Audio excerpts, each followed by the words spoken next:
Olá, o meu nome é Tiago Gonçalves e dou-lhe as boas-vindas ao seu programa de Literacia em Saúde, As Segundas de Conversa. As Segundas de Conversa são um programa da Liga Portuguesa contra o Cancro em parceria com a TSF. Hoje vamos falar de um tema muito importante: o impacto emocional que o cancro pode ter no doente. Sabemos que esta é uma doença pesada e que pode, portanto, impactar não só a vida da pessoa que é diagnosticada com cancro, mas também, eventualmente, os seus amigos, familiares e até mesmo os próprios profissionais de saúde. Portanto, vamos tentar perceber que consequências é que o cancro pode ter nestas pessoas, mas também se a psicologia, ou neste caso a psico-oncologia, pode ser aqui uma aliada perante, como disse, um diagnóstico de cancro.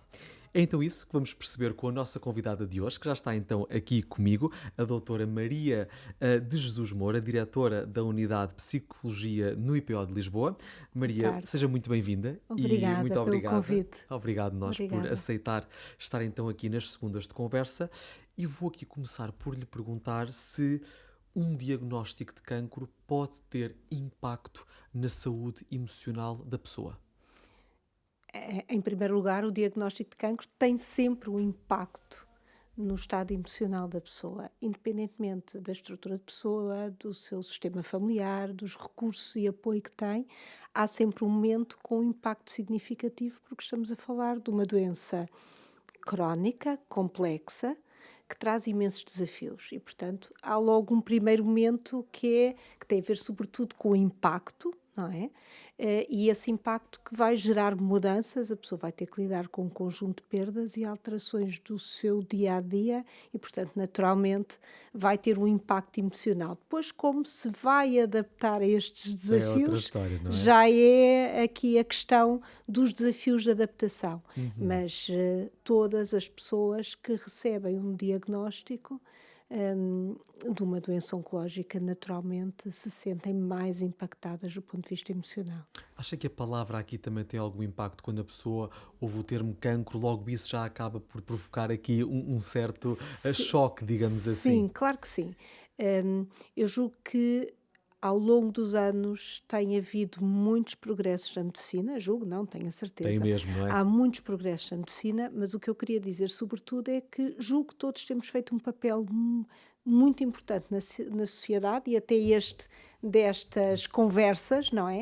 Um bocadinho no sentido da literacia em saúde e de ajudar as pessoas a perceber que cada vez mais é possível, com diagnóstico precoce, de termos resultados mais eficazes em relação à própria terapêutica. Ou seja, conseguimos atuar mais cedo, não é? Sim, E, para ter portanto, melhores ter melhores resultados, resultados. não é? E portanto já não é, em termos de resultados, já não é o mesmo que ocorria há 20, 30, 40 ou 50 anos. Claro, claro. No entanto, as pessoas têm consciência que se trata de uma doença crónica, portanto, demora tempo no seu tratamento e que tem algum tipos de tratamento, não tem que ser todos, mas há alguns tipos de tratamento que têm um impacto significativo, nomeadamente se a pessoa tiver que fazer quimioterapia, que tem um impacto significativo na sua imagem corporal. E Certo. não só.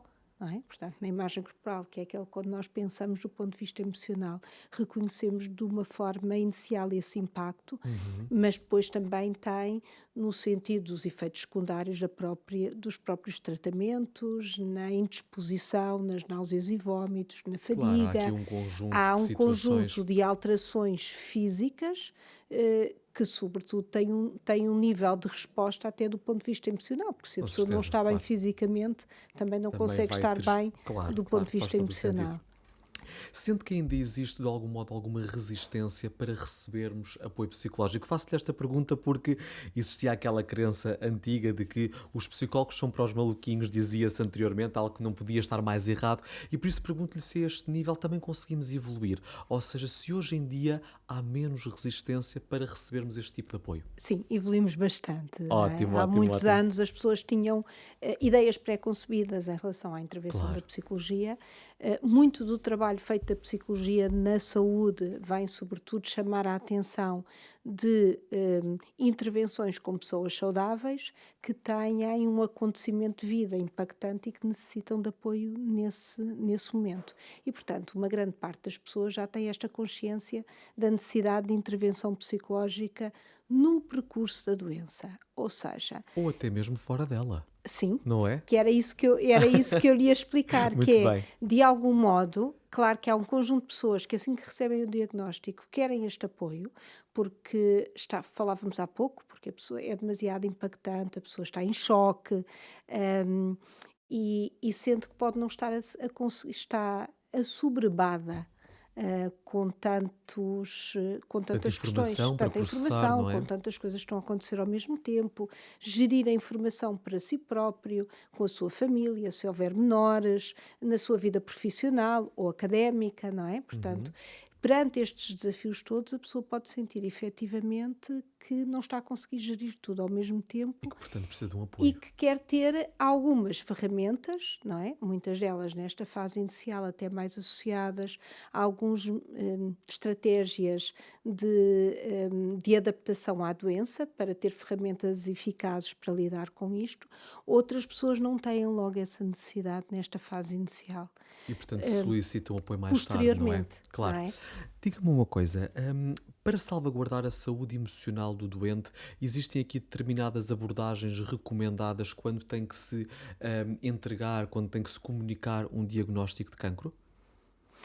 Eh, sim, num primeiro momento, muito respeito pelo tempo do outro, não é? Nós estamos, na atualidade, tudo acontece com muita É tudo rapidez, muito não é? imediato, É não é? tudo muito imediato.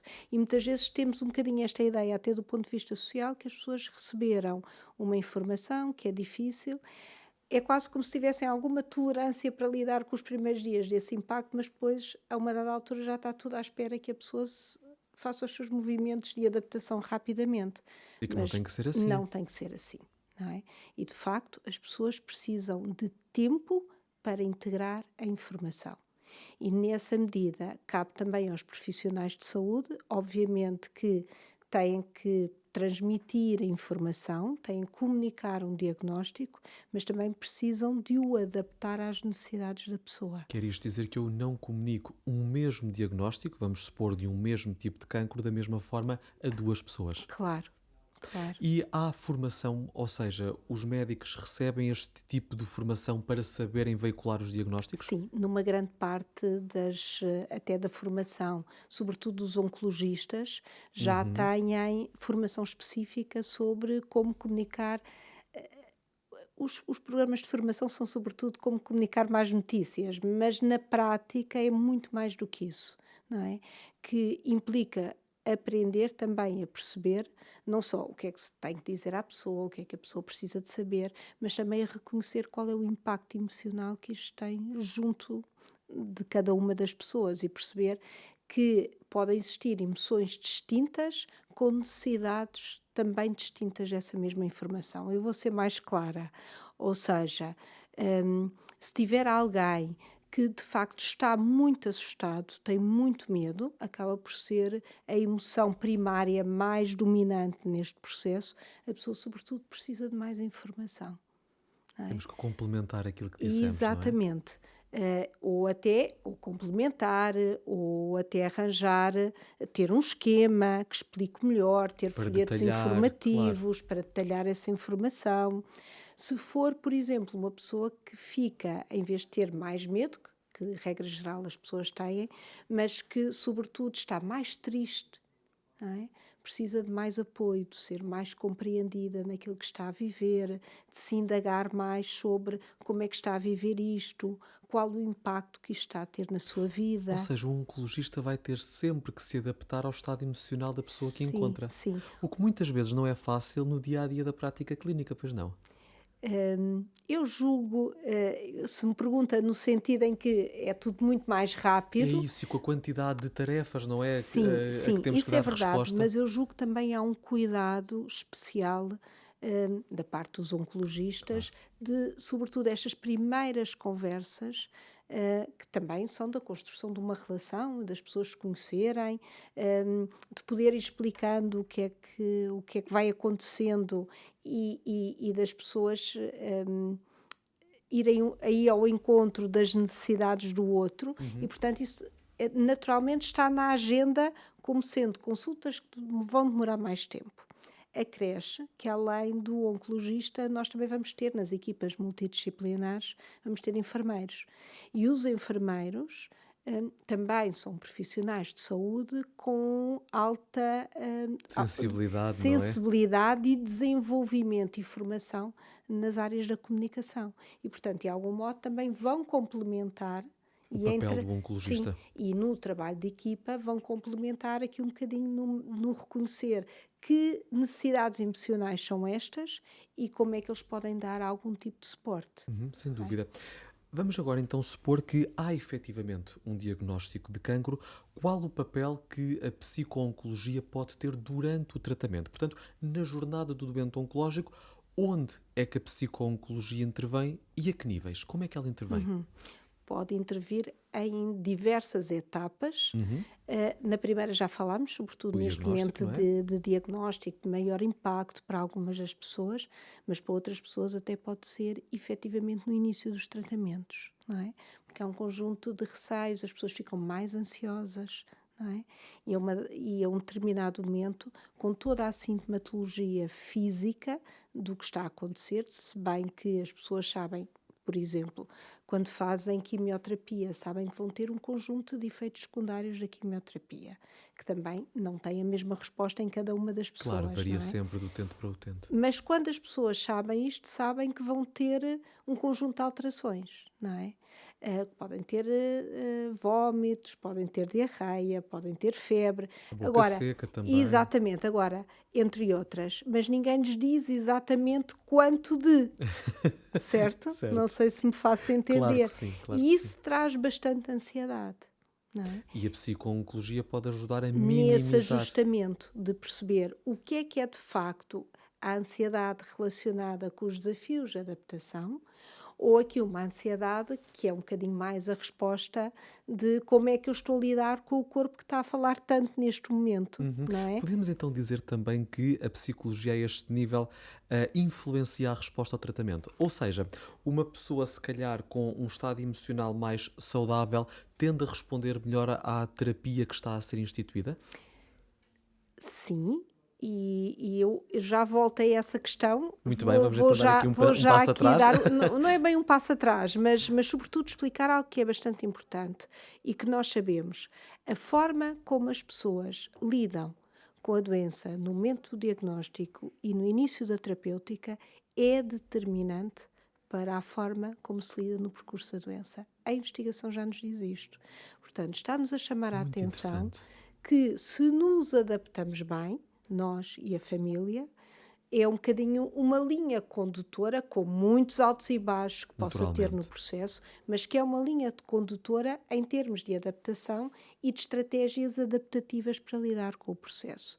De quando numa fase inicial temos pessoas com bastantes dificuldades em adaptarem-se, há alguma tendência para manter esse padrão e por isso carecem de uma intervenção mais diferenciada para facilitar neste tipo de apoio. Tocou um aspecto agora muito interessante que tem que ver com a família. Família, amigos, portanto, as pessoas que contactam com o doente oncológico.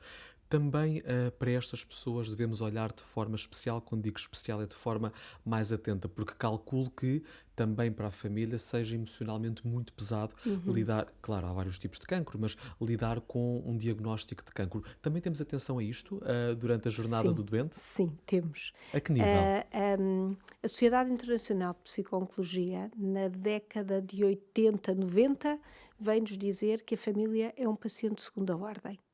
E, portanto, vem-nos dar uma informação a todas as pessoas que intervêm nas áreas da oncologia, vem-nos dizer que não basta atender o doente, importa atender a pessoa que está doente e também acompanhar a família.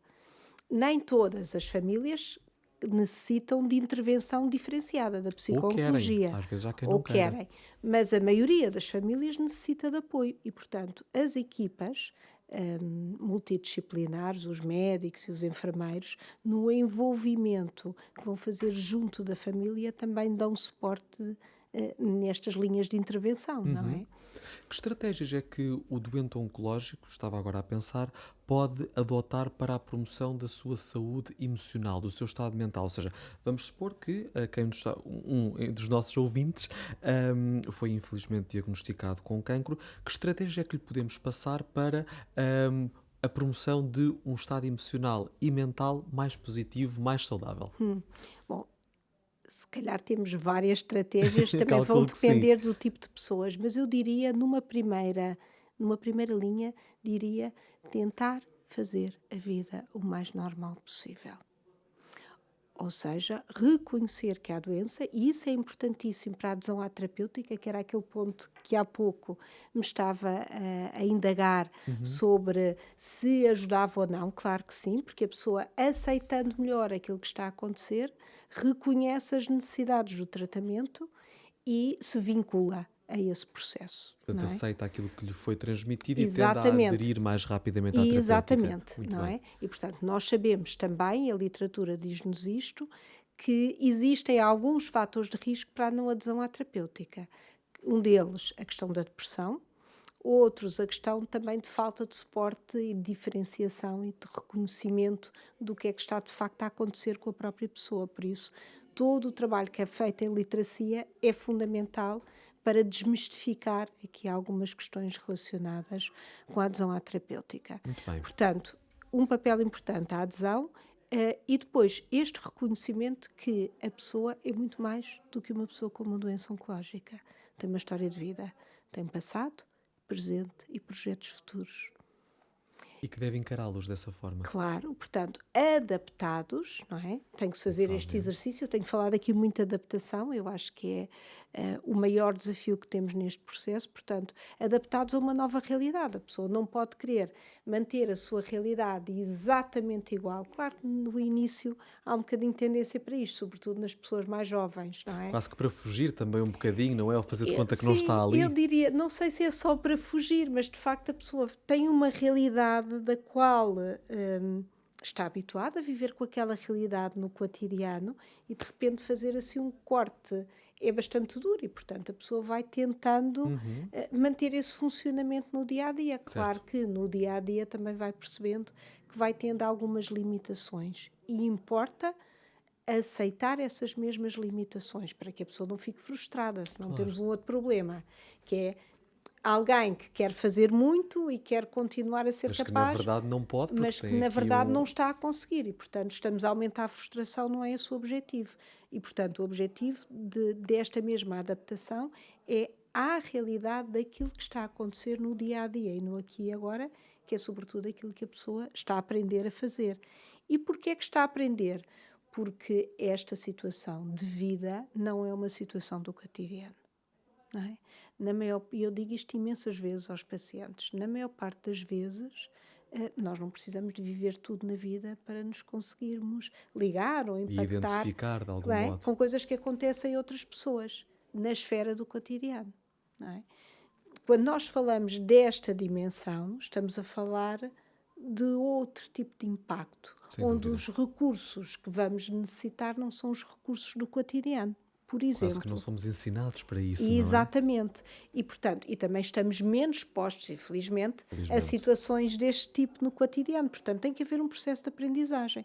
E eu vou-lhe dar um exemplo onde muitas vezes há alguma desconexão ou dificuldade de quem está fora de entender aquilo que a pessoa está a viver. Por exemplo, em contextos até de literacia em saúde, muitas vezes se diz as pessoas, quando não estão bem, têm que falar sobre aquilo que estão a sentir. E às vezes ouço isto muito na comunicação social. Sim, sim, sem Falem, dúvida. falem, falem. Tem que falar, tem que falar. E em momentos iniciais de crise, numa grande parte das vezes, as pessoas precisam de se resguardar. E é E bom não as- falar nesses casos? é bom a pessoa entender o que é que precisa. Eu não sei se a questão não é tomar uma... Sim, não há uma receita, Não é digamos uma assim. receita no sentido, Cada caso é um caso. então agora vamos dizer que é bom não falar. Não, tudo tem Depende. depende e tudo tem um tempo. Certo. Porque Às este vezes eu posso tempo... precisar de uns dias iniciais Ex- para integrar aquela informação e depois Exatamente, procurar a ajuda da doutora, por exatamente. exemplo. Sim. Além disso, em fases iniciais, como eu lhe disse há pouco, como há este impacto emocional, cada vez que estamos a falar sobre o que está a acontecer, a própria pessoa está a reativar emocionalmente essa vivência E de que muitas vezes não sofrimento. sabe ainda o que sentir acerca daquilo, não é? E, portanto, como é muitas vezes desorganizador, a própria pessoa precisa de se afastar e proteger. Não quer dizer que o afastar seja não tratar de si, mas quer dizer que quer pôr focos em seguir com a vida para a frente e não estar sempre a falar sobre aquela questão. Muitas vezes, essa necessidade maior de elaborar sobre o que é que está a viver e a sentir vem um tempo depois, ou já dentro dos tratamentos, ou até quando chega ao fim dos tratamentos, que a pessoa durante muito tempo esteve focada para, para aqueles desafios da própria doença e dos tratamentos, e depois, quando para, vem muitas vezes aquilo que se chama a ressaca psicológica, que eu punha aqui E entre agora, como é que comas, se lida que com é, isto, não e é? agora, o que é que eu vivi, como é que isto foi, que transformações, e que às vezes está toda a gente à espera de algo no sentido de a pessoa devia estar muito melhor emocionalmente porque acabou os tratamentos, devia estar muito feliz e contente e às vezes está mais triste. A sério. Certo, às vezes está mais impactada, está a processar de uma forma com maior consciência, não O é? que aconteceu? O que E este novo aconteceu normal? e a fazer transformações e mudança que vão ter consequências significativas e que na maior parte delas são bastante positivas para o percurso da sua vida. E no fundo, cada pessoa tem o seu próprio timing. Não podemos aqui dizer aquilo que é ou não expectável, é ou não é normal, certo? Eu vou aproveitar aqui a sua deixa para deixar uma mensagem para casa que é muito importante para quem nos está a acompanhar. Não sei se sabe, mas a Liga Portuguesa contra o Cancro tem à sua disposição unidades de psico-oncologia que são constituídas por psicólogos clínicos com experiência na área da oncologia e, repare bem, com cobertura a nível nacional. Estas unidades, para que possa perceber, oferecem uma resposta rápida e totalmente gratuita aos doentes, mas também às suas famílias, aos cuidadores e também, muito importante, aos profissionais de saúde. Mas, de facto, é importante relevar que estão disponíveis as modalidades de consultas individuais, em casal, para famílias e até mesmo para grupos de autoajuda.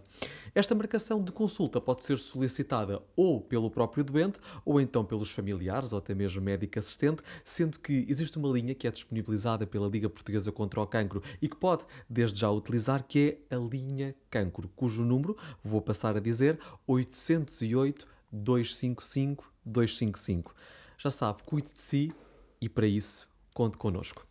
Ora, depois de deixarmos esta mensagem que acho que é muito relevante para quem nos está, Fundamental, não claro que é? sim. Para quem nos está aqui a acompanhar, gostava que falássemos também um bocadinho do profissional de saúde, porque muitas vezes olhamos muito para o doente e de facto é aqui a peça central deste ecossistema, digamos assim, mas quando estava a preparar este episódio houve um dado que me preocupou particularmente, que é o facto de muitos profissionais de saúde que contactam com os doentes e com as famílias sofrerem cada vez mais de burnout. E, portanto, pergunto-lhe qual a importância do acompanhamento psicológico mesmo para os profissionais. O acompanhamento psicológico é fundamental para os profissionais, mas não só quando reconhecemos o burnout, Pois convém que certo? seja um bocadinho antes. Exato, exato. Convém que seja a fazer a prevenção. Certo. E que aí pode ser no sentido das pessoas terem mais consciência, quando estão muitas vezes muito subcarregadas, muitos profissionais de saúde, temos aqui alguns fatores de risco que estão bem identificados. Muitos profissionais de saúde com romãs, que não dormem bem, não é? Portanto, começam a existir um conjunto de alterações que depois têm um padrão com um determinado tipo de resposta. Ou seja, o não dormir bem, a pessoa estar constantemente a trabalhar, a não ter Não conseguir paragens, desligar, não a é? não conseguir desligar, a levar os assuntos para casa. E depois, em situações mais complexas, a ter perdas de memória até e não conseguir dar resposta àquilo que é pedido. E muitas vezes aí então a sentir-se que já não está capaz, que não faz nada de jeito, não é? Mas isso já tem a ver com os sinais, que muitas vezes é difícil fazer aqui a diferenciação entre o que é burnout e o que é depressão. Já são muitos sinais de esta exaustão do ponto de vista emocional. Mas é, portanto, relevante que os profissionais de saúde estejam atentos a estes sintomas que acabou Exatamente, de exatamente. enumerar. E caso eles estejam presentes, pedir apoio, pedir acompanhamento. Sim, pedir acompanhamento individual nas consultas de psicologia, mas julgo que também é muito importante terem esta consciência para trabalharem em termos de equipa, não é? Que é as próprias equipas, e nós falamos muito disto quando falamos em oncologia, não é? Há sempre esta preocupação, a pessoa não vai a um sítio onde vai ao médico, a outro sítio onde vai a um outro médico, um outro enfermeiro, um outro assistente Certo. social. Na prática, aquilo que nos preocupamos é termos equipas multidisciplinares, especialistas naquele tipo de patologia e que vão dar uma resposta em conjunto. Integrada.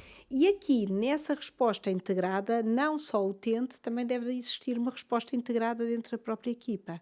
O que nós sabemos que são fatores preventivos são as questões de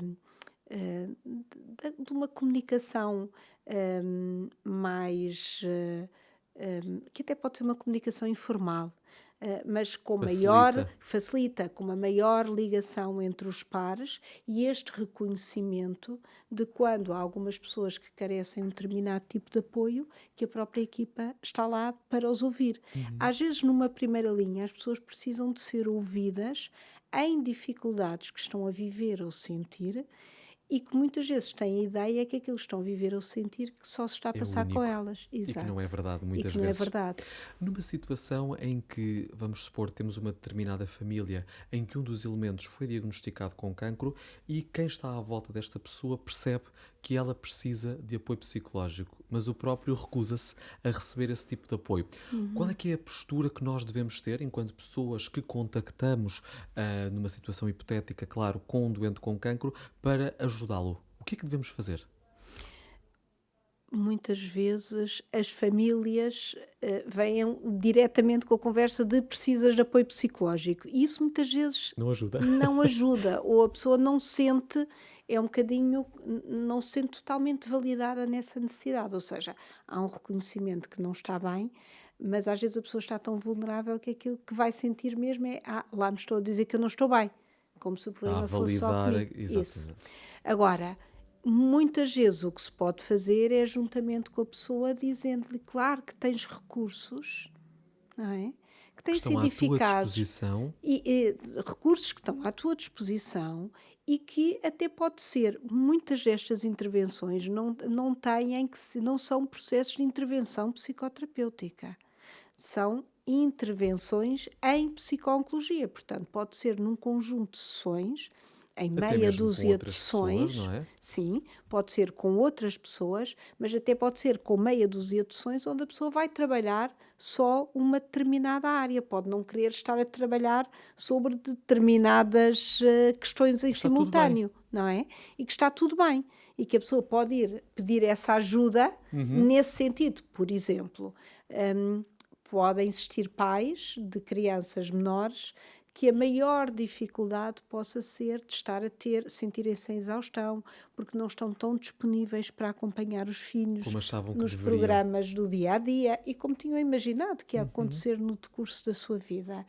E de repente estão a lidar com este tipo de pressão, não é? Eu deveria de ser E se um calhar pai algum mais sentimento de apoiante. culpa, eventualmente. Exatamente. Poder ir discutir com um especialista em É psico-oncologia benéfico. sobre como comunicar às crianças, como as envolver, os pais também perceberem, porque muitas vezes os pais, sobretudo crianças pequenas ou mais novas, nem sempre querem logo contar, porque no fundo querem proteger os seus filhos de sofrimento. E isso é Naturalmente. É legítimo, legítimo, não sem é? dúvida. Mas se nós tentarmos perceber o que é que os está a angustiar, não é? Onde é que eles precisam efetivamente de ajuda, podemos ajudar a comunicar bem com os filhos. E ajudar a Percebo. comunicar bem com os filhos até pode ser no sentido de reconhecer que as crianças, no seu desenvolvimento, precisam e sabem que fazem parte de um sistema familiar. e fazendo parte de um sistema familiar, quando estão envolvidas e se sentem úteis, Uhum. também adaptado à sua etapa de desenvolvimento, Naturalmente, não é? naturalmente. E se sentem úteis, ela diminui a ansiedade. E, portanto, se nós conseguirmos discutir isto com as famílias e também explicar, por um lado, com a nossa experiência, por outro lado, com os dados da literatura, ajudam-nos também a que as pessoas, num determinado momento, e isto pode até ser em meia dúzia de sessões, onde se vai explicar então como é que devemos contar às crianças, de que Certo. forma, como as envolvemos e como é que vamos estar atentos a este tipo de questões, não é? Faz todo o sentido.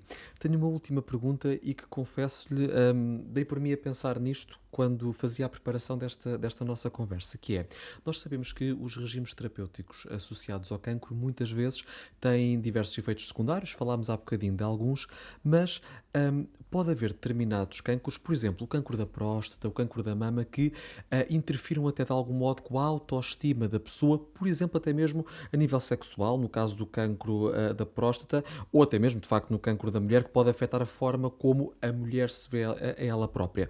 Pergunto-lhe se também a este nível é frequente a psicologia intervir para minimizar Uhum. estes efeitos secundários, digamos assim, e que muitas vezes estão associados à autoestima da pessoa. Sim, claro que sim, porque existem 5 grandes alterações estudadas na literatura, 5 grandes alterações que ocorrem nos desafios de adaptação no doente oncológico. E um deles tem a ver com as alterações das relações interpessoais, outros têm a ver com as questões da autonomia, outro tem a ver com perda de capacidades e nas necessidades de readaptação perante aquilo que está a acontecer na vida da pessoa, as questões da imagem corporal e da integridade física e questões existenciais.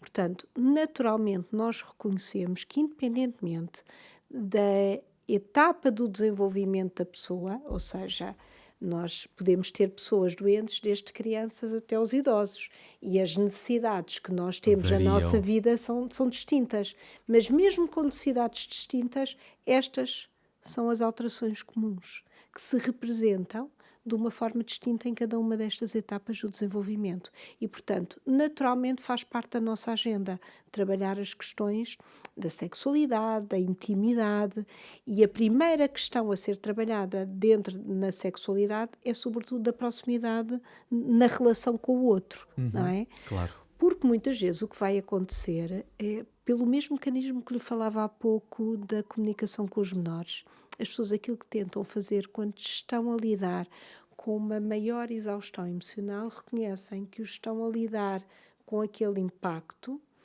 mas que o outro, com quem tem uma relação íntima e próxima, também está a viver um momento difícil. E que muitas vezes aquilo que pode estar a fazer é só falar da comunicação factual das coisas que acontecem no dia a dia. Que terapêuticas é que eu fiz, o que é que está previsto, qual é o dia, quando volto Partilhar. ao médico. As pessoas fazem esse tipo de conversa, mas depois não partilham sobre o que estão a viver e a sentir. E, portanto, aquilo que precisamos de fazer é reconhecer que naturalmente há mecanismos de comunicação de maior proximidade que muitas vezes são alterados. E que potenciam, no fundo, a ligação entre as pessoas se ativados, não é? Exatamente. E, portanto, reconhecer que trabalhar a comunicação, este é o primeiro nível de trabalhar a comunicação, e a comunicação aqui é tão importante. Falámos há pouco com os profissionais de saúde, falamos na relação de casal, falamos na relação com os filhos, nas relações com os amigos e nas relações de trabalho. Não é? É Este quase é como mais um se. nível de comunicação, digamos Exatamente, assim. não é? É dar ferramentas às pessoas para melhorarem essa comunicação. Melhorando essa comunicação, Tudo o resto quebram-se, acaba por ser exatamente, impactado quebram-se positivamente. algumas defesas, que muitas vezes, como eu lhe dizia há pouco, até são mecanismos de proteção que são nobres, mas que depois dificultam na comunicação, e aquilo que nós queremos trabalhar é sobretudo a proximidade relacional. Essa primeira linha, correndo melhor, não quer dizer que faça tudo, Claro, mas é um mas primeiro passo. é um primeiro passo e tem um papel bastante importante. Em situações mais complexas, alguns dos psico-oncologistas, não todos, mas alguns depois também têm formação em sexologia clínica. Para E apoiar neste nessas matérias. sentido, quando existem algum tipo de disfunções sexuais mais persistentes, são esses especialistas que vão ajudar Intervém. nessas situações. Muito bem. Maria, muito obrigado. Gostei muito da nossa conversa. Tenho a certeza que ajudou os nossos ouvintes a perceber que, de facto, a psicologia tem aqui um papel essencial e que, acima de tudo, não devemos ter medo nem de pedir ajuda, nem de assumir alguma fase da nossa vida em que as coisas não estejam a ser tão fáceis de gerir. É natural, e há também solução. E os psicólogos estão aqui também para nos apoiar. Por isso, muito obrigado pela sua presença e pelos ensinamentos que Sim, partilhou connosco. obrigada também por estar aqui. É sempre um gosto poder intervir de algum modo para a transformação sobre o conhecimento e enriquecer mais as pessoas para as ajudar a lidar com estes desafios da vida. Claro que sim, muito obrigado. Obrigada. Quanto a si que nos acompanhou desse lado, já sabe que pode nos enviar todas as questões e sugestões. Gostava muito que nos fizesse chegar a sua opinião para o seguinte endereço: 2deconversa@ligacontracancro.pt. Chegámos assim ao final de mais um episódio das Segundas de Conversa, feitas para si e a pensar em si. Chegámos ao final do episódio. O que é que eu lhe vou dizer agora? Que já temos o próximo agendado. É verdade, vai ser no dia 27 de maio e vamos falar de um tema também ele muito importante, sobretudo em Portugal. Vamos falar de cancro da pele. Qual o impacto ao nível da prevenção? E para isso vou ter comigo dois convidados. Hugo Nunes, médico oncologista no IPO de Lisboa, e Fernando Ribas, médico dermatologista da Liga Portuguesa contra o Cancro, Núcleo Regional do Norte. Por agora, agradeço-lhe por ter estado desse lado a investir em si. Encontramos-nos no próximo episódio das Segundas de Conversa. Até lá, fique bem.